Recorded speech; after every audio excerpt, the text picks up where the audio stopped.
Hello my dear friends, ഞാൻ ബിനോയ്. എല്ലാവർക്കും ബിനോയ്സ് തോട്ടിലേക്ക് സ്വാഗതം. ബഡ്ജറ്റ് വരാൻ പോവാണ്. ഫെബ്രുവരി 1-നാണ് ബഡ്ജറ്റ്. സൺഡേ ആണ്. പക്ഷെ അന്ന് സൺഡേ മാർക്കറ്റ് ഓപ്പൺ ആണെന്നാണ് പറയുന്നത്. സോ യൂഷ്വൽ കേസിൽ ഒരു പ്രീ ബഡ്ജറ്റ് റാലി എപ്പോഴും ഉണ്ടാവുന്നതാണ്. അതിനുശേഷം എക്സ്പെക്റ്റഡ് ആയിട്ടുള്ള അനൗൺസ്മെന്റ്സ് ഇല്ലെങ്കിൽ മാത്രമേ ഉള്ളൂ ഒരു കറക്ഷൻ ഉണ്ടാവുക, പതിവ്. സോ ഇപ്രാവശ്യം ബഡ്ജറ്റിലും ഒരുപാട് പ്രതീക്ഷകൾ പല സെക്ടേഴ്സിലുണ്ട്.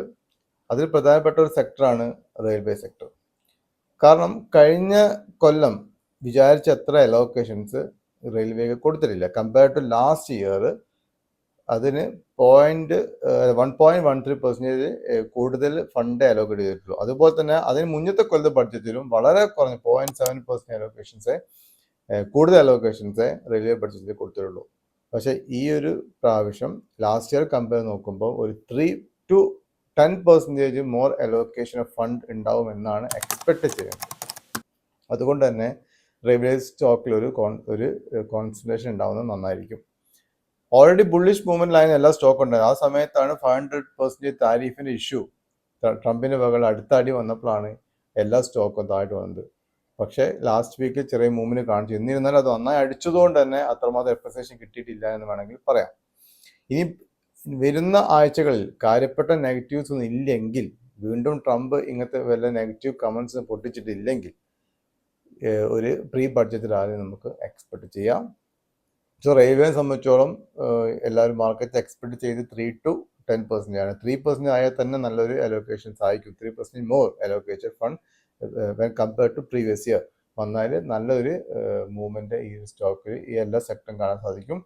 ശ്രദ്ധിക്കേണ്ട കാര്യം, ഒരു 10-20% അപ്രിസിയേഷൻ കിട്ടിക്കഴിഞ്ഞാൽ പ്രോഫിറ്റ് ബുക്ക് ചെയ്യാം. കാരണം ഈ എല്ലാ സെക്ടർ സ്റ്റോക്സും കുറച്ച് പി റേഷ്യോ ഹൈ ആണ്. പക്ഷെ എൻ്റെ ലോങ് ടേം വിഷൻ നോക്കുകയാണെങ്കിൽ എല്ലാം സൂപ്പറാണ്. ലോങ് ടേമിലേക്ക് ഇപ്പോഴത്തെ പ്രസന്റ് മൂവ്മെന്റ് നോക്കാണ്ട് ഹോൾഡ് ചെയ്യുന്നവർക്കൊക്കെ 100% കണ്ണുപിടി പോകാൻ പറ്റിയ സ്റ്റോക്സ് ആണ്. RVNL ആണെങ്കിലും റെയിൽടെൽ ആണെങ്കിലും ജൂപ്പിറ്റർ വാഗൺസ് ആണെങ്കിലും ഒക്കെ.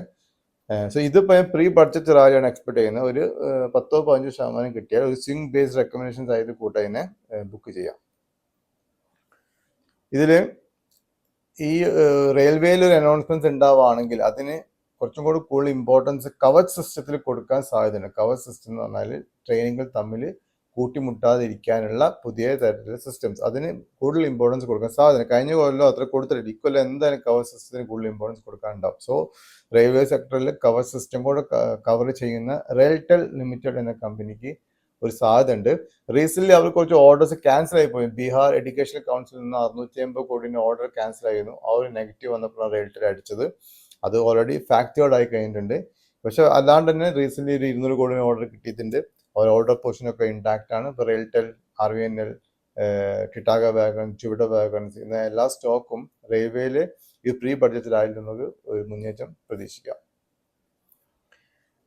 സോ റെയിൽടെൽ നമ്മളതിന് മുന്നേ പറഞ്ഞ സ്റ്റോക്കാണ്. ഇത് പറയുന്നതിന് മുന്നേ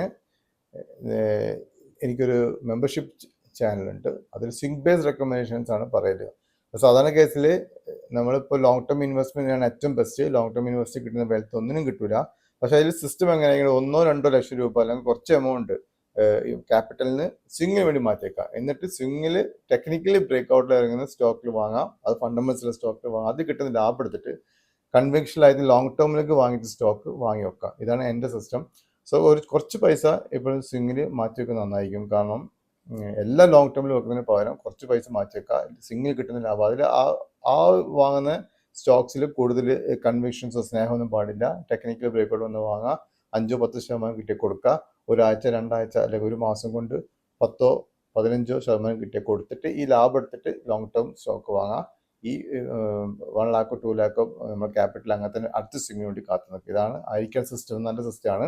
സോ അങ്ങനെ ചെയ്യുന്ന ആൾക്കാർ ഉണ്ടെങ്കിൽ മാത്രം ലോങ് ടേം ഇൻവെസ്റ്റേഴ്സ് അല്ല, സ്വിംഗ് ബേസ്ഡ് ചെയ്യാൻ താല്പര്യമുള്ള ആൾക്കാർക്ക് എൻ്റെ ഒരു മെമ്പർഷിപ്പ് ചാനലുണ്ട്. വീഡിയോന് ഇടയിലുള്ള ജോയിൻ ലിങ്കിൽ പോയിട്ട് എമറാൾഡ് മെമ്പർഷിപ്പിൽ ജോയിൻ ചെയ്താൽ മതി. 70% അക്യുറസി ഒക്കെ ഏകദേശം ഉണ്ട്. പിന്നെ 100% അക്യുറസി ഒന്നും ഇതിൽ ഒരിക്കലും പറയാൻ പറ്റില്ല. എന്നിരുന്നാലും സ്റ്റോക്ക് എന്ത് കാലത്തും താഴ്ത്തു വന്നാലും തിരിച്ചു കയറാൻ കഴിവുള്ള, തിരിച്ചു കയറാനുള്ള പൊട്ടൻഷ്യൽ ഉള്ള, തിരിച്ചു കയറാനുള്ള ഫണ്ടമെന്റ്സ് ഉള്ള സ്റ്റോക്ക് മാത്രമാണ് സ്വിംഗ് ബേസിൽ സെലക്ട് ചെയ്യാറ്. ഓക്കെ. സോ റെയിൽടെൽ ഒരുപാട് പ്രാവശ്യം പറഞ്ഞ സ്റ്റോക്കാണ് റെയിൽടെൽ. അതുകൊണ്ട് തന്നെ വീണ്ടും അതിനെപ്പറ്റി പറയേണ്ട ആവശ്യമില്ല. മൊത്തം ഇന്ത്യയിലുള്ള എല്ലാ സ്റ്റേഷൻസിലും വൈഫൈ കണക്ടിവിറ്റി കൊടുക്കുന്ന കമ്പനിയാണ് റെയിൽടെൽ. അതായത് ഒരു റെയിൽവേ സെക്ടർ വികസനം എന്ന് പറയുകയാണെങ്കിൽ അതിന് കൂടെ തന്നെ വികസിക്കുന്ന സെക്ടറാണ് റെയിൽവേ സ്റ്റേഷൻസ്. സോ 6000-ത്തിന് മേലെ സ്റ്റേഷൻസ് ഓൾറെഡി റെയിൽടെൽ കവർ ചെയ്തിട്ടുണ്ട്. സോ എല്ലാ വൈഫൈ കണക്ടിവിറ്റി കൊടുക്കുന്നു, അതുപോലെ തന്നെ ഇലക്ട്രിഫിക്കേഷൻസ് വർക്ക് കൊടുക്കുന്ന കമ്പനിയാണ് റെയിൽടെൽ. സോ റെയിൽടെൽ വേറെ ഇമ്പോർട്ടൻ്റ് ആയത് പ്രത്യേകത, ഇതിൽ കവർ സിസ്റ്റത്തിൽ ഏറ്റവും കൂടുതൽ ഇൻവോൾവ് ആയ കമ്പനിയാണ് റെയിൽടെൽ കർണക് മൈക്രോ സിസ്റ്റം, HBL ഇതെല്ലാം ഫോക്കസ്ഡായിരിക്കും നെക്സ്റ്റ് വീക്ക്. അതിൽ റെയിൽവേയിലും കൂടെ കൂടുതൽ കോൺസെൻട്രേഷനും അതിന് കൂടെ തന്നെ അതിന് കൂടെ തന്നെ കവർ സിസ്റ്റം കവർ ചെയ്യുന്ന കമ്പനി റെയിൽടെൽ. ഇതിന് പുറമെ അവർ ഡാറ്റാ സെന്റേഴ്സിലും കടന്നിട്ടുണ്ട്. ഡാറ്റാ സെന്റർ നല്ല അഗ്രസീവായിട്ട് തന്നെ അവർ അത് കടന്നിട്ടുണ്ട്. മാനേജ്മെന്റ് ഒക്കെ ഇൻടാക്ട് ആയതുകൊണ്ട് തന്നെ വലിയ പ്രശ്നങ്ങൾ വരില്ല. അതായത് അതുകൊണ്ട് ഡാറ്റാ സെന്റേഴ്സിലും കവർ സിസ്റ്റത്തിലും അതുപോലെ തന്നെ already railway wifi activities, railway electrifications ഇതിലൊക്കെ ഇൻവോൾവ് ആയ കമ്പനിയാണ് റെയിൽടെൽ. ലോങ് ടേമിലേക്ക് ബെസ്റ്റ് ആണ്.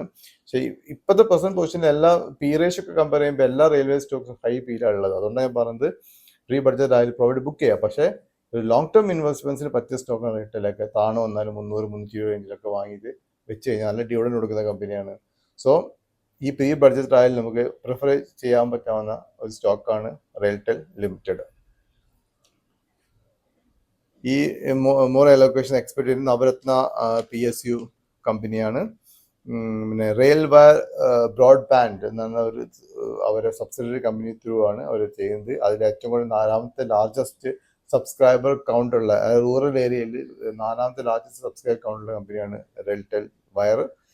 പിന്നെ അവർ മെയിൻ ക്ലയൻസ് എന്ന് പറയുകയാണെങ്കിൽ Indian railways, sale, ONGC, SBI, bank of Baroda, Amazon ഇതൊക്കെ അവരുടെ മെയിൻ ക്ലയൻസ് ആണ്. 25 മുതൽ 30% വരെയുള്ള ഗ്രോത്ത് ആണ് ഇനി അടുത്ത 5 വർഷത്തേക്ക് കമ്പനി മാനേജ്മെന്റ് കോൺഫിഡൻസ് കൂടി പറയുന്നത്. ഇത് നെഗറ്റീവ്സ് പറയുകയാണെങ്കിൽ അവരുടെ പ്രോഫിറ്റ് മാർജിൻ കുറച്ച് കുറവ്. അത് റെയിൽവേ ആർവേനെ സംബന്ധിച്ചുള്ള അങ്ങനെ തന്നെ അവരുടെ പ്രോഫിറ്റ് മാർജിൻ കുറച്ച് കുറവാണ്. Because of competition. രണ്ടാമത് റെയിൽവേ പ്രൊജക്ട്സ് ആയിട്ട് ഈ 2 കാര്യങ്ങളുള്ളൂ. ആർവേന്റെ കേസ് പറയുകയാണെങ്കിൽ ഇവരിപ്പോൾ അബ്രോഡ് ബോർഡേഴ്സ് ആണ് അവർ എടുക്കാൻ വന്നത്. സോ അതിൽ വലിയ വിഷയമൊന്നുമില്ല. ഇതിൽ മെയിൻ നെഗറ്റീവ്സ് പറയുകയാണെങ്കിൽ മാത്രമേ ഉള്ളൂ അവരെ ഈ profit margin, percentage profit margin കുറവാണ്. പ്രസന്റ് പ്രൈസ് 347.85 ഒരു 380-390 ലെവലിൽ പ്രീ ബഡ്ജറ്റ് റാലി വന്നാൽ പ്രോഫിറ്റ് ബുക്ക് ചെയ്യാം. പി റേഷ്യോ 34.5, ഇൻഡസ്ട്രി പി 14 ആണ്. EPS 23% ഗ്രോത്ത് ഉണ്ട്. ഫേസ് വാല്യൂ 10 ആണ്. ഡെപ്റ്റ് ഇക്വിറ്റി വളരെ ശ്രദ്ധിക്കുന്ന കാര്യം, ഡെപ്റ്റ് ഇക്വിറ്റി 0.03 ഉള്ളത്. ഡെപ്റ്റ് ഫ്രീ കമ്പനിയാണ്. അതിൽ ഈ കമ്പനി ഇൻട്രൻസിക് വാല്യൂ 243 രൂപ ഉണ്ട്. ബുക്ക് വാല്യൂ ഏകദേശം 90 rupees ഉണ്ട്. Return on capital employed 21%, return on equity 16.5%. കുഴപ്പമില്ലാത്ത ഇതാണ്. ഇയർ ഹൈ അതിന്റെ 478 ലൈഫ് ടൈം ഹൈ 680 ആണ്. Health dividend 37% dividend pay out ചെയ്യുന്ന കമ്പനിയാണ്. ലാസ്റ്റ് 10 കൊല്ലം 18.8% സെയിൽസ് ഗ്രോത്ത് കാണിച്ച കമ്പനിയാണ്. വേറൊരു ഇൻട്രസ്റ്റിംഗ് ഫാക്ടർ, ഈ ഡിസംബറിൽ FIS 3.55 സ്റ്റേക്ക് ഉള്ളത് 3.68 ആയിട്ട് കൂട്ടിയിട്ടുണ്ട്. DISും 0.678 ഉള്ളത് 0.84 ആയിട്ട് കൂട്ടിയിട്ടുണ്ട്. FISും DISും കൂട്ടിയിട്ടുണ്ട്. പ്രൊമോട്ടേഴ്സ് ഗവൺമെന്റ് ആണ്. ആസറ്റ്സ് ഉണ്ട്. ഇക്വിറ്റി 320 കോടിയാണ്. 1678 കോടി റിസർവ് ഉള്ള കമ്പനിയാണ്. സോ പ്രീ ബഡ്ജറ്റ് ട്രേഡിൽ നമുക്ക് RailTel, RVNL, Titagarh wagons manufacturing, Vande Bharat trains ഒക്കെ വരാൻ സാധ്യതയുണ്ട്. So wagon manufacturers, Titagarh wagon, Jupiter wagons ഒക്കെ വരും ദിവസങ്ങളിൽ കോൺസെൻട്രേറ്റ് ചെയ്യാം. So that's all. So pre budget റാലിയിൽ ഈ കവർ സിസ്റ്റത്തിലും കൂടെ ഉണ്ടായതുകൊണ്ടാണ് റെയിൽടെലിനെ എടുത്ത് പറയാൻ കാരണം. റെയിൽടെൽ പ്രസന്റ് പ്രൈസ് 347, ഒരു 380, 390 ടാർഗറ്റ് വെച്ചിട്ട് വാങ്ങാൻ പറ്റാവുന്ന ഒരു സ്റ്റോക്കാണ് RailTel limited. So as usual ഞാനൊരു SEBI രജിസ്റ്റേർഡ് അനലിസ്റ്റ് അല്ല. സോ ഒന്ന് പഠിക്കുക, മനസ്സിലാക്കാം. ഇതിൽ ഫണ്ടമെന്റ്സ് ഉണ്ടെന്ന് കണ്ടാൽ മാത്രം വാങ്ങാം. അതോ കുടുങ്ങിയാലും നിങ്ങൾ ആവറേജ് ചെയ്തിട്ട് പിടിച്ചാൽ ഭാവിയിൽ കയറി പോകുന്നുള്ള സ്റ്റോക്കാണ് മനസ്സിലാക്കിയാൽ മാത്രമേ 6 റെക്കമെൻഡേഷൻസ് കണ്ടാലും വാങ്ങാൻ പാടുള്ളൂ. So that's all. പുതുതായിട്ട് ആരെങ്കിലും ചാനൽ കാണുന്നുണ്ടെങ്കിൽ സബ്സ്ക്രൈബ് ചെയ്യുക. മാക്സിമം നിങ്ങളുടെ ഫ്രണ്ട്സിന് അയച്ചു കൊടുക്കുക, ലൈക്ക് ചെയ്യുക, കമൻറ്റ് ചെയ്യുക. Thank you very much for all your patient listening. Thank you.